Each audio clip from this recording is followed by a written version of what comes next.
네, 감사합니다. 오늘 우리 함께 주님의 말씀에 귀 기울이기를 원하는데요. 누가복음 8장 1절에서 15절 말씀입니다.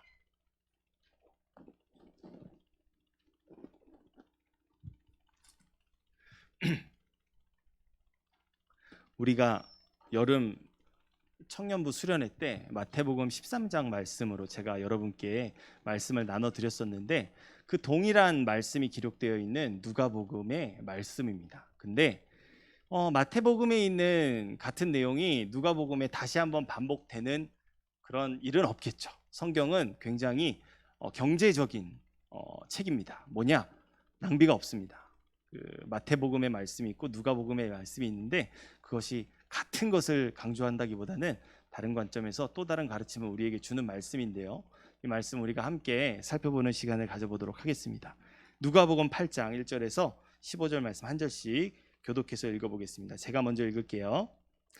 그 후에 예수께서 각 성과 마을에 두루 다니시며 하나님의 나라를 선포하시며 그 복음을 전하실새 12 제자가 함께 하였고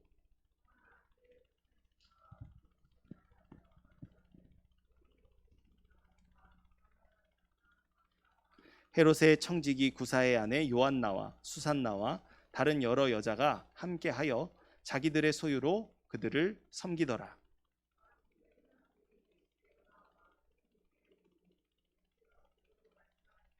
씨를 뿌리는 자가 그 씨를 뿌리러 나가서 뿌릴새 덜어는 길가에 떨어짐에 밟히며 공중의 새들이 먹어 버렸고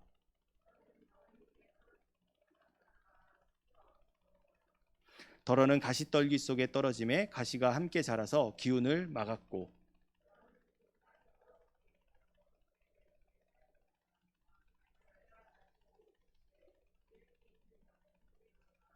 제자들이 이 비유의 뜻을 물으니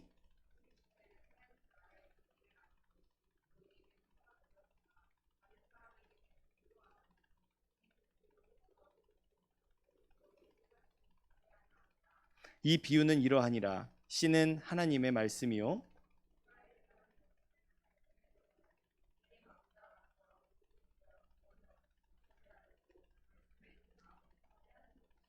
바위 위에 있다는 것은 말씀을 들을 때 기쁨으로 받으나 뿌리가 없어 잠깐 믿다가 시련을 당할 때에 배반하는 자요.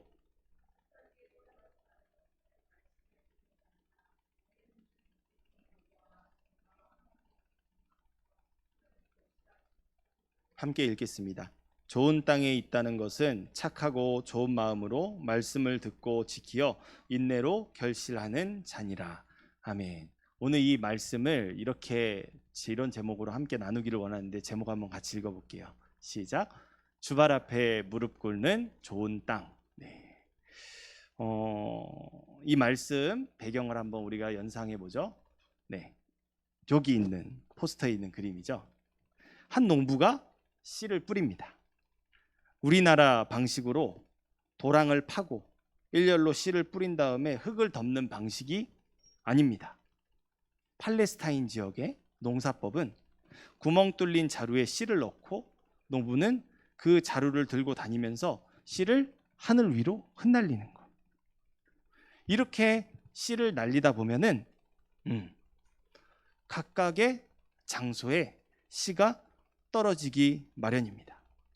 그 씨들은 오늘 말씀에 따르면 길가에도 떨어지고 돌밭에도 떨어지며 가시떨기 그리고 좋은 밭에 떨어집니다. 씨의 품종과 상태가 동일하다는 가정하에 각기 땅에서 어떻게 이 씨가 자라나는지를 예수님께서 비유로 말씀해 주십니다. 이것이 하나님 나라와 같다라고 말씀해 주세요. 자, 이 농부는요, 씨, 즉 하나님의 말씀을 전하시는 예수님을 의미합니다. 그 예수님이 씨를 던지면서 땅에 복음을 뿌리시는 거죠. 하나님의 말씀이 토양으로 비유되는 각 사람의 마음에 떨어져서 어떻게 이것이 열매를 맺는가에 대해서 예수님은 설명해 주고 계십니다. 이러한 본문의 말씀을 통해서 하나님의 말씀을 대하는 마음가짐에 따라서 어떠한 결과를 내게 되는지를 우리가 주목해서 살펴보며 하나님 나라를 이 땅에서 살아가는 그 사람의 마음이란 어떤 마음인지, 특별히 오늘 말씀에서는 그 좋은 땅이라는 것에 우리가 집중하게 하는데요. 그 내용에 대해서 우리가 함께 살펴보면서 하나님의 말씀을 향한 올바른 마음가짐과 자세에 대해서 함께 배워보도록 하겠습니다. 오늘 본문에 등장하는 예수님의 비유는요, 아까도 말씀드렸지만 다른 복음서에도 기록되어 있습니다. 흔히 씨 뿌리는 비유라고 알려져 있는데 마태복음 13장 그리고 마가복음 4장, 이 두 군데에서는 13장 전체 그리고 4장 전체를 할애해서 하나님 나라에 대해서 가르치는 내용을 전하고 있어요. 그래서 우리가 이 말씀을 살펴볼 때도 관점이 어디 있었죠? 땅에 있는 것이 아니라 관점이 씨앗에 있었어요. 하나님께서 뿌리시는 씨앗은 반드시 열매를 맺어서 하나님 나라가 완성된다. 그 속에서 분명히 가라지도 자라나지만 하나님께서 그것들을 솎아내셔서 약속하신 그 씨가 반드시 자라나서 하나님의 나라에 이르게 되는 일들이 완성된다. 그것이 우리가 살펴보았던 마태복음 13장의 말씀이고요. 동일한 맥락에서 마가복음 4장도 그 하나님 나라에 대해서 말해줍니다. 그런데 누가복음에서는 그 관점을 살짝 바꿔요. 누가복음의 대상들이 혹시 누군지 아십니까? 이 독자들이라고 할 수 있는 자들이 마태가 예수님의 사도 누가라는 사람이 누가복음을 기록했는데 책 하나를 더 썼어요. 그게 바로 사도행전입니다. 네, 사도행전의 다른 말은 성령행전이라고도 해요. 오순절에 모든 성도들에게 부어주신 그 성령님을 따라서 복음이 어떻게 역사하는지에 대해서 보여주는데, 그래서 누가복음의 관점에서는 뭐가 있냐? 하나님 나라를 갈망하는 자들이 어떠한 삶을 살아가야 하는가? 특별히 우리에게 성경은 예수 그리스도를 따르는 자의 삶을 살라고 그리스도인이라는 이름을 붙여줬죠. 자, 그 그리스도인이 예수님을 따르는 제자의 삶에서 필요한 것은 과연 무엇인가? 라는 관점에서 오늘 이 씨 뿌리는 자의 비유는 그것을 받는 사람의 믿음과 순종에 대해서 말해주고 있습니다. 믿음에는 많은 장애물들이 있지만 믿음과 순종으로 반응하는 것이 말씀하시는 하나님께 반응해야 할 성도의 합당한 반응이라는 것이죠. 하나님의 나라가 변함없이 반드시 이루어진다. 그렇다면 그 약속을 받은 너희들아, 너희들의 마음가짐이 어떠해야겠느냐? 그런 관점에서 우리에게 이 말씀은 믿음과 순종에 대해서 가르치고 있는 것입니다. 여러분, 토양의 입장에서는 어떤 씨앗이 뿌려질지 알지 못합니다. 그것은 오직 농부의 소관이죠. 하지만 나를 사랑하셔서 하나뿐인 아들 예수님까지 내어주신 하나님은 나에게 가장 적합한, 가장 합당한 말씀을 부어주십니다. 그렇기 때문에 내게 주어지는 씨앗이, 하나님의 말씀이라는 그 씨앗이 어떤 거지? 의심하는 게 아니라 나를 사랑하시는 그분께서 나에게 주시는 말씀이라는 확신하는 믿음을 가지고 그 부분은 신뢰하는 거예요. 그 부분은 절대값으로 우리가 여기는 거예요. 그러면 이제 남는 게 뭐가 중요한가요? 내가 어떤 땅이냐? 그게 중요한 거죠. 어제 성경 공부를 했죠. 이 본문을 가지고 다 여쭤봤어요. 성경에는 길가도 있고 돌밭도 있고 가시떨기도 있고 좋은 땅도 있습니다. 그렇다면 당신은 어떤 땅입니까? 답은 하나였어요. 저는 좋은 땅입니다. 정답이죠. 정답이죠. 근데 반은 정답은 맞아요. 그것이 우리의 최종적인 상태예요. 맞아요. 하지만 우리가 기억해야 할 것은 말씀에는 분명히 네 장소에 떨어진다는 거예요. 길가에도 떨어지고 돌밭에도 떨어지고 가시떨기에도 떨어지고 좋은 땅에도 떨어지고. 그럼에도 이것이 반드시 하나님의 나라가 된다는 것은 무엇입니까? 어제 또 나누면서 그런 말을 했는데 십자가 그 사랑이라는 찬양이 있어요. 그 찬양 중에 이런 가사가 있습니다. 돌 같은 내 마음 어루만지사 다시 일으켜 세우실 주를 바라봅니다. 내 마음밭이 어떻다는 것을 먼저 바라볼 때 우리는 하나님을 향할 수밖에 없어요. 난 좋은 땅 맞아요. 하나님께서 반드시 하실 거예요. 근데 그 목표 이전에 지금 내가 어떤 모습인지 먼저 점검하는 작업이 반드시 필요하다는 것입니다. 자, 4가지 중에 우리는 어떤 마음일까요? 주의해야 할 것이 하나 또 있어요. 결과를 비교하는 것도 해서는 안 돼요. 30배, 60배, 100배의 결실을 맺는 것에만 마음을 쏟으면 내가 어떤 토양인지를 놓치기 쉽습니다. 객관적으로, 주관적으로 보면 나는 무조건 좋은 땅이 맞는데, 근데 객관적으로 봤을 때는 그 사람이 길가일 수도 있어요. 가시떨기일 수도 있고. 그렇기 때문에 비교를 하는 것이 아니라 이 말씀 앞에서 나를 점검하는 것이 너무나도 필요하겠죠. 요 4가지 경우에 대해서 다 한번 좀 살펴볼게요. 첫 번째로 여러분 요 4가지 중에서 보시면은 길가가 있죠. 길가. 요 맨 위에 왼쪽 위에 길가. 길가는 일단 사람들이 많이 다니잖아요.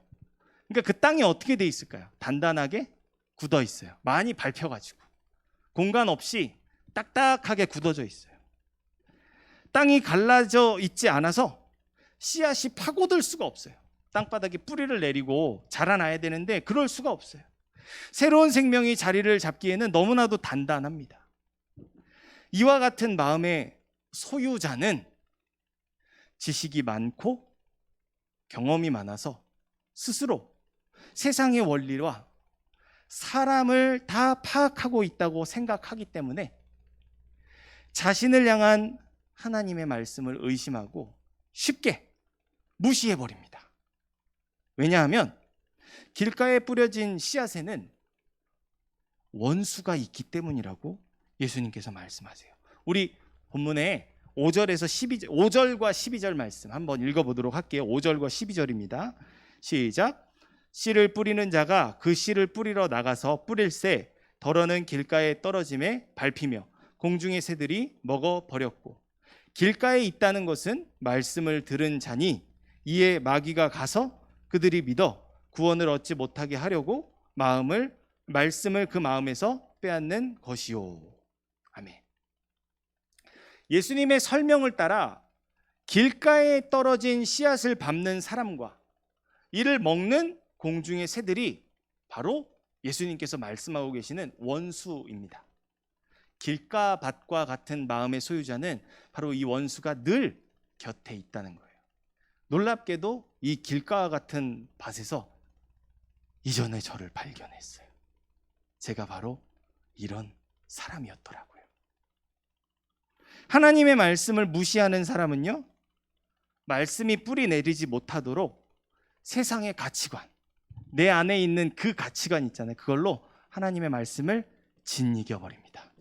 내가 정의야, 무슨 헛소리하고 있어, 이렇게 말이죠. 심지어 공중의 새로 표현된 마귀가 찾아와서 그 말씀을 빼앗아 그들이 믿고 구원을 받지 못하게 만들어 버리는 것을 용납해요. 이처럼 마귀는 길을 쓰고 말씀이 마음에 남지 않도록 끊임없이 방해합니다. 왜냐하면 믿음은 들음에서 나고 그 믿음으로 구원을 받기 때문이죠. 이것을 가장 잘 알고 있는 마귀는 이것이 안 되도록 말씀을 꾸준히 우리에게서 치웁니다. 어떻게 치울까요? 한 7시 한 10분, 20분 어간에 허목 사이에 오늘의 말씀이 배달이 되죠. 무슨 일어나서 출근 준비하기도 바쁜데, 학교 가기도 바쁜데, 그런 마음들 경계해야 하는 마음이에요. 그렇기에 우리는 하나님께서 허락하시는 예배 자리에서 무수히 많은 설교 말씀을 듣잖아요. 저도 여러분에게 말씀을 전해드리지만 설교의 자리에서 여러분이 많은 말씀을 듣는데 이 하나님의 말씀에 대한 첫 번째 가장 중요한 자세가 있으니 그분께서 나를 사랑하시고 그분의 종을 통해 말씀을 전하게 하셨을 때 우리는 그 말씀을 대할 때 그 사람을 보는 것이 아니라 그 사람의 연약함을 통해서 나에게 그 하나님의 사랑을 전하게 하시는 하나님을 바라봐야 돼요. 그래서 의심 없이 편견 없이 그 말씀을 나를 사랑하시는 하나님의 말씀으로 받기를 힘쓰는 어찌 보면은 겸손한 마음이 말씀을 판단하려는 것이 아니라 그 말씀을 있는 그대로 받아들이려는 이 겸손한 마음이 우리 안에 있어야 합니다. 두 번째는 어떤 밭이죠, 여러분? 두 번째는 바위예요, 바위에 떨어진 씨. 그 바위에 떨어졌는데 다행히 싹은 났습니다. 근데 오래 버티지를 못해요. 뿌리를 깊이 내릴 수가 없어요. 돌이 가득해서. 뿌리를 좀 내리려고 하면 돌이 막아버려요. 그래서 뿌리가 내리지 못해서 버티다가 태양빛에 메말라서 죽어버리고 맙니다.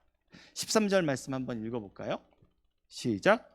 바위 위에 있다는 것은 말씀을 들을 때에 기쁨으로 받으나 뿌리가 없어 잠깐 믿다가 시련을 당할 때에 배반하는 자요.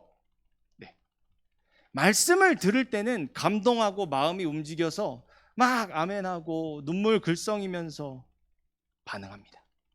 그런데 시련이 찾아와요. 나를 막 흔드는 일들이 있어요. 그렇게 되면 마음을 지키지 못하고 무너지고 맙니다. 충동적이고 감정적인 모습을 보이는 이유는 이를 지탱할 믿음이 없기 때문입니다. 신앙생활에서 반드시 여러분 찾아오는 것이 있다면 시험, 거친 파도가 몰아치는 그 바다 한가운데에서 오갈 데도 없는 그 상황이 우리에게 반드시 찾아옵니다. 시험, 고난, 자신의 연약한 부분을 찌르는 시험이 반드시 찾아와요. 그리고 그때 우리는 넘어집니다. 본문에서는 이것을 뭐라고 표현하고 있냐면요, 배반하는 자요. 시련을 당할 때 배반하는 자요. 어떤 사람이요? 고난이 찾아오고 시련이 찾아왔을 때 넘어지는 사람. 그 사람을 성경에서 뭐라고 표현한다고요? 배반하는 사람. 이 단어는요, 하나님으로부터 떨어져 나가는 것을 의미합니다. 기쁨으로 예수님을 따르다가도 위협과 손해 앞에서 예수님을 떠나가는 사람이 바로 바위와 같은 사람이에요. 놀랍게도 여러분 이 사진 뭐죠? 저 뒤에 닭 보이세요? 닭. 누구죠? 베드로. 베드로의 이름이 뜻이 뭐죠? 빼드라. 베드로, 빼드라. 이게 라틴어, 헬라어 뭐 그쪽에서 여성 명사로 하면 그게 돌이에요. 돌. 베드로. 돌 같은 마음의 소유자였어요. 근데 나중에 베드로가 어떻게 되죠? 그 마음을 어루만져 주신 예수님으로 인해서 사랑의 사도로 변하게 되죠. 여러분, 고난이 왜 있을까요? 시험이 왜 있을까요? 어미 독수리가 그 사랑하는 새끼를 항상 뭐 합니까? 낭떠러지로 떨어뜨려요. 뭐 하려고요? 날갯짓을 배우게 하려고. 그 날개가 강해지게 하려고. 어쩌면 그 비유인지 모르겠지만 성경은 우리에게 그렇게 말해요. 고난이 없으면 하나님의 자녀가 아니다. 사생자라 그래요. 사생자. 고난 앞에서 반드시 고난은 있는데 성도에게 다가오는 고난은요, 그 믿음이 더욱더 강해지게 만드는 하나님의 은혜, 축복의 통로라는 사실을 우리가 기억해야 하겠습니다. 그래서 그 고난이 찾아왔을 때 마치 돌 같은 마음으로 다 차단해버리고 끊어버리는 것이 아니라 고난 속에서 마침내 뿌리를 내리고 열매를 맺기를 힘쓰는 우리의 자세가 필요하겠죠. 세 번째로 가시떨기 밭은요, 14절에서 예수님께서 설명하시는 것처럼 어떤 특징이 있냐?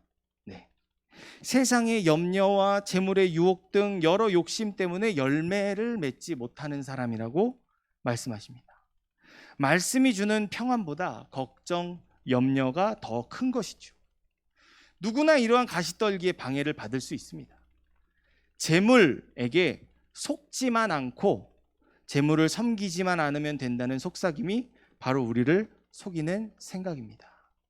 야, 선하게 알게 하는 나무 열매를 먹지 말라고 하셨잖아.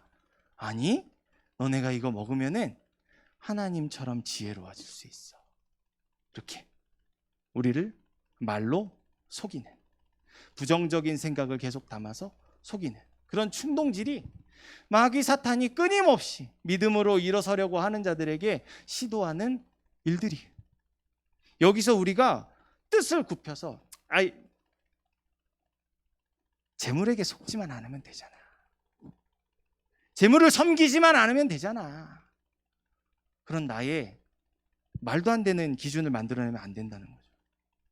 그렇기 때문에 내 마음이 재물에 묶여 있지는 않은지 냉정하게 점검해야 할 필요가 있습니다. 먼저는 우리 자신의 기도 제목을 살펴보아야 할 거예요. 재물을 위한 기도 제목을 하고 있는지 말이죠. 성경은 우리에게 노골적으로 말해요. 돈은 일만 악의 뿌리라고요. 먼저는 우리 자신의 기도 제목을 살펴보고 하나님과 나의 영적인 문제가 먼저인지, 아니면 물질의 문제가 내 입에서 끊임없이 반복되고 있는지 점검해야 된다는 거죠. 잠언 9장 10절에서는 이런 말을 우리에게 합니다. 여호와를 경외하는 것이 지혜의 근본이요 거룩하신 자를 아는 것이 명철이라고 말이죠.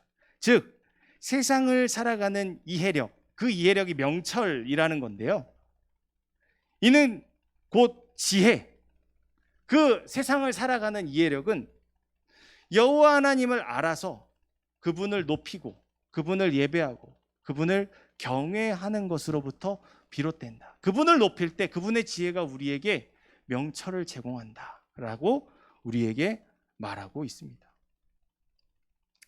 가시떨기와 같은 마음으로 세상에 썩어질 것들을 붙들며 살아내려고 노력하는 것이 아니라, 그런 걱정과 염려를 안기는 것이 아니라 하나님을 경외하는 마음가짐으로 그분의 지혜로 살아가시는 우리 모든 청년 여러분들 되시기를 바랍니다.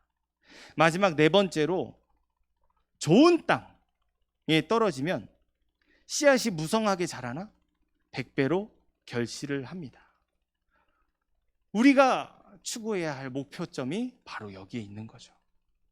그러면 어떻게 좋은 땅이 될 수 있습니까? 기억하세요. 좋은 땅은 내 의지로 되는 건 아니에요. 돌 같은 내 마음을 어루만지시는 주님의 거룩하신 손길이 필요합니다. 그게 우리를 향하신 하나님의 약속이에요. 변함없으신 신실하신 하나님의 뜻이에요. 그러면 그 약속을 받은 우리가 어떻게 해야겠느냐는 거예요. 하나님이 나에게 약속해 주셨으니까 나는 할 거 아무것도 없으니까 나는 그냥 그렇게 살면 되겠네요. 나는 아무것도 안 하고 그냥 손 놓고 이렇게 살면 되겠네요. 아니라는 거죠. 우리에게 무언가가 필요하다는 것이 있기 때문에 말씀이 우리를 가르치고 있는 것이죠. 좋은 씨를 뿌리고 친히 밭을 경작하시는 그 주님의 말씀을 믿을 때 역사가 이루어지는 것입니다. 우리 15절 말씀 같이 읽어볼게요. 시작. 좋은 땅에 있다는 것은 착하고 좋은 마음으로 말씀을 듣고 지키어 인내로 결실하는 자니라. 아멘. 우리에게 좋은 땅이 되는 비결을 알려주시는 본문의 말씀은 무엇을 지금 여기서 강조하고 있을까요, 여러분? 좋은 땅에 있어야 할, 약속하셨는데 그 좋은 땅에 있어야 할 한 가지 요소에 대해서 강조해서 말씀하고 계시니 그것은 바로 말씀을 듣고 지키어. 말씀을 듣고 지키라고 말씀하고 계십니다.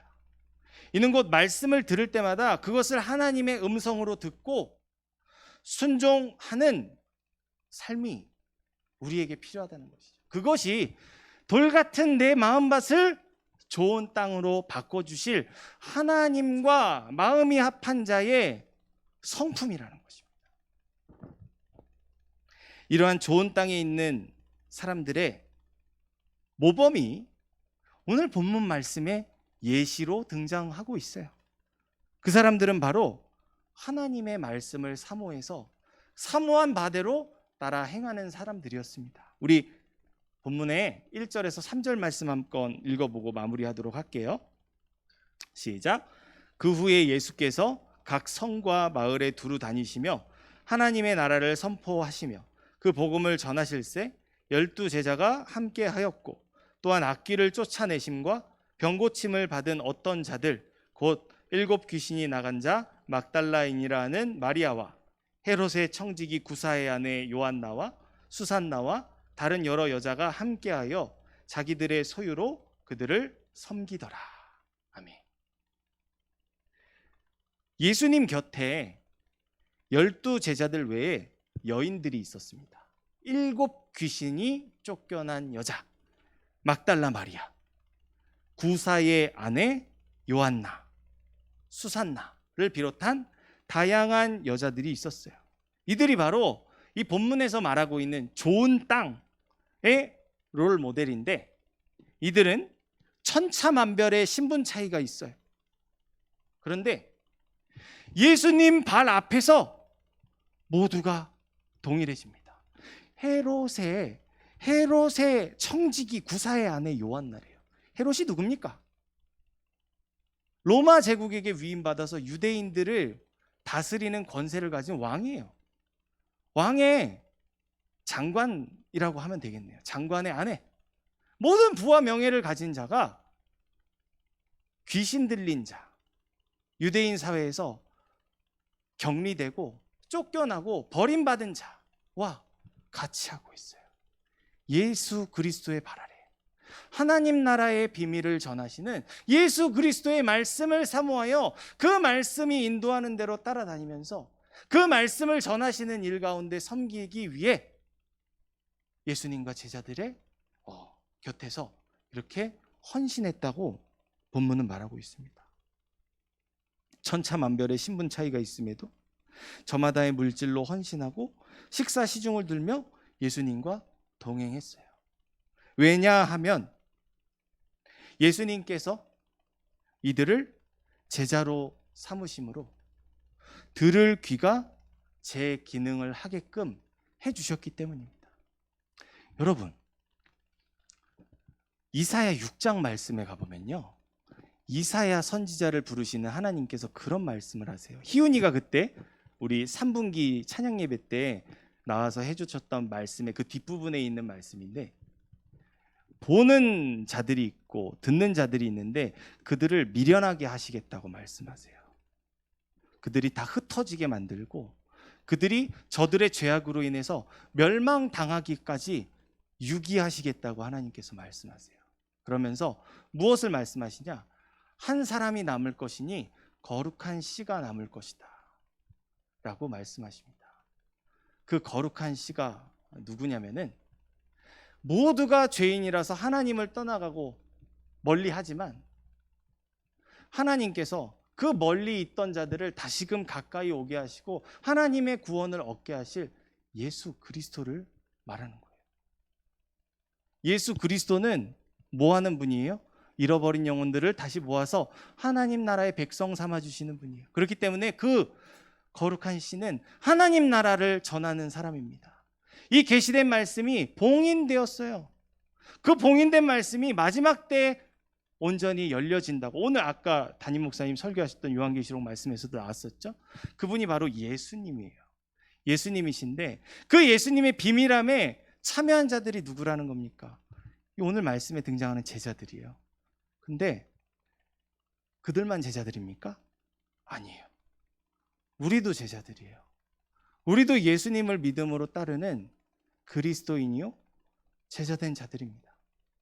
우리에게도 이 비밀한 계시의 말씀을 듣게 하도록 우리의 이 제기능을 하지 못하던 죄인의 귀가 온전히 기능을 하도록 만져주신 은혜가 우리와 함께 한다는 거예요. 그들의 반응은 뭐였냐면은 비유의 말씀을 듣고 들을 때는 분명히 예수님 이 씨 뿌리는 비유를 들을 때는 무리가 있었거든요. 무리가. 근데 묻는 사람은 12명의 제자밖에 없었어요. 여러분은 묻기를 원하십니까? 여러분은 그 말씀을 깨달아 알기를 원하십니까? 그냥 가시떨기로 남고 그냥 돌밭으로 남고 그냥 길가밭으로 남는 것이 아니라 그런 현실을 돌이켜서 하나님께서 약속하신 좋은 밭으로 변화되기를 원하십니까?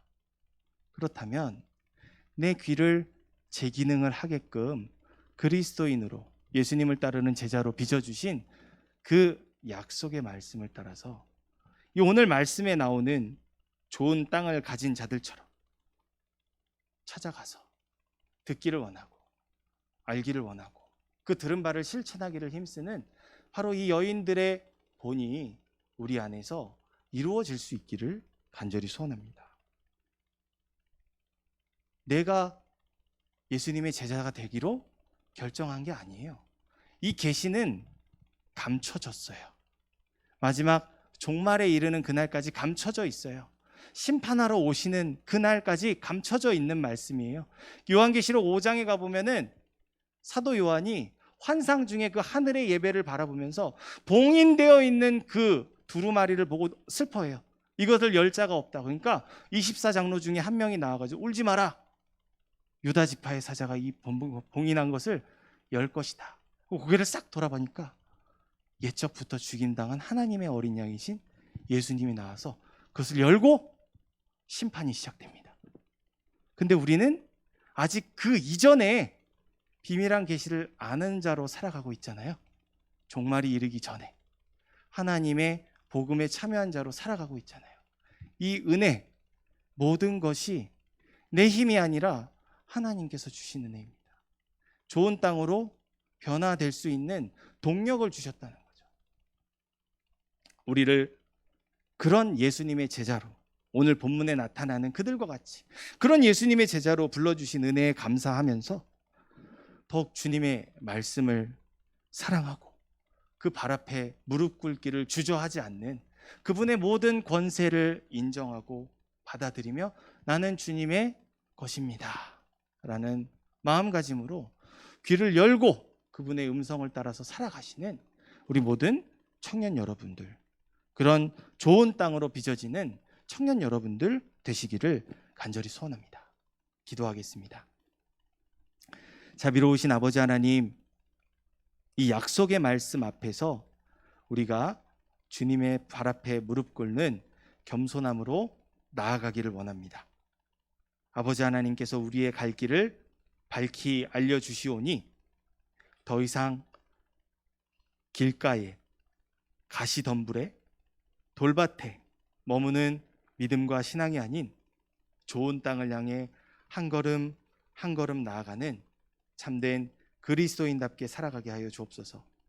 세상은 우리를 멸시하고 조롱하며 천대하지만 우리를 사랑하시며 좋은 땅이라 불러주시는 그 약속의 말씀 붙들고 한 주간 살아가기를 원하오니 우리의 능력 마시고 성령님의 인도하심 따라 이 약속이 이루어지는 복된 인생 살아가는 우리 모두가 되게 하여 주시옵소서.